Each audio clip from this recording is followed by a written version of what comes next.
家好，我係 Wilson 鄧威信。呢一陣子咧，市場經歷咗咧一個大混亂啦。美股喺短短3個交易日裏邊咧，已經跌咗15%啦。港股亦都經歷咗咧一個歷史以嚟最大嘅單日嘅跌幅。今次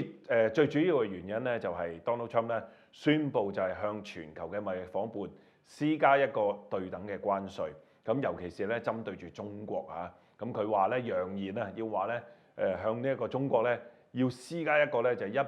嘅關稅添咁啊，所以咧就令到個市場咧就即刻咧出現咗一個混亂啦，一個大嘅沽售啦。咁喺咁嘅情況之下咧，喺我哋嘅投資組合嗰度咧，應該要作啲咩調配咧？有以下3點嘅。首先就係股票啦，股票咧大家可以喺組合裏邊咧調配多翻啲咧，就係呢一個嘅歐洲嘅元素啦。因為咧美國而家行呢一個單邊主義咧，令到有啲嘅資金咧已經開始回流翻去呢一個歐洲。因為歐洲方面咧已經覺醒到咧唔可以再依靠呢一個嘅美國啦，或者係 Donald Trump 而家已經令到以前有好多嘅意識形態咧轉變咗，咁所以歐洲咧就要即係自求啦嚇。咁所以咧你見到咧，譬如好似德國咁呢啲大嘅經濟體咧，開始就係推出咧一啲刺激經濟嘅方案。德國最近咧就出咗一個咧5000億美金嘅一個嘅刺激經濟嘅方案咧，咁就係針對性地咧，譬如去刺激做呢一個嘅基建啊等等咧，希望藉住咁咧就係刺激自己本土嘅經濟。咁嚟緊咧，所以咧就會有好多嘅資金咧開始回流翻去歐洲嗰度咧，就去揾呢啲咧投資嘅機會。咁另外中國亦都係啦嚇，咁其實喺 Donald Trump 第一任嘅時候咧，中國已經覺醒到咧唔可以再太依靠呢一個美國，咁所以咧開始咧已經尤其是呢幾年咧有好多咧就係針對性嘅措施出嚟咧，刺激翻咧自己本土嘅經濟，咁所以咧亦都引導有啲嘅資金咧翻去咧呢個中國市場嗰度嘅。咁另外就係美國自己本身咧。咁Donald Trump 就係鼓勵有啲嘅工業咧就要移翻去呢一個美國啦。咁其實有咩工業係可以有資格翻去美國咧？你知道美國嗰個嘅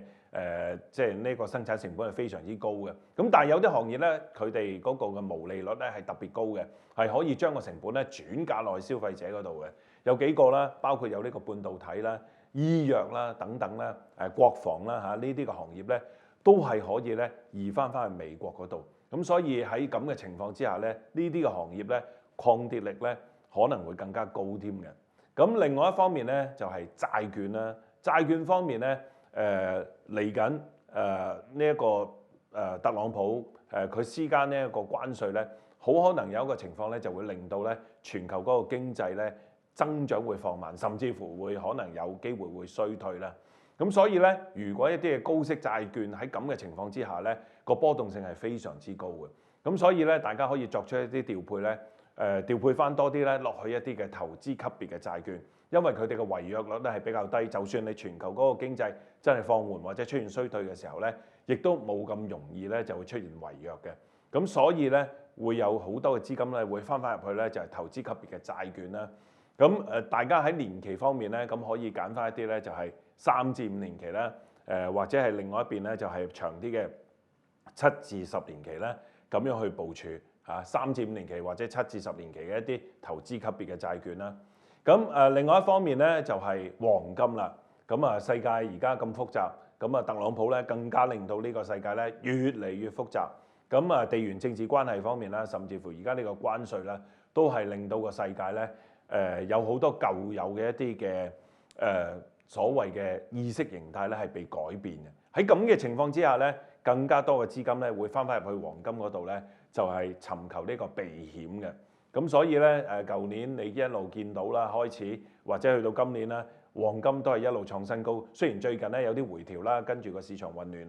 咁但係咧相信咁複雜嘅世界咧，黃金係會繼續有上升空間。咁以上3點咧就係大家咧喺而家一個Donald Trump 呢個混亂嘅年代咧，喺投資組合方面咧可以作出嘅一個部署。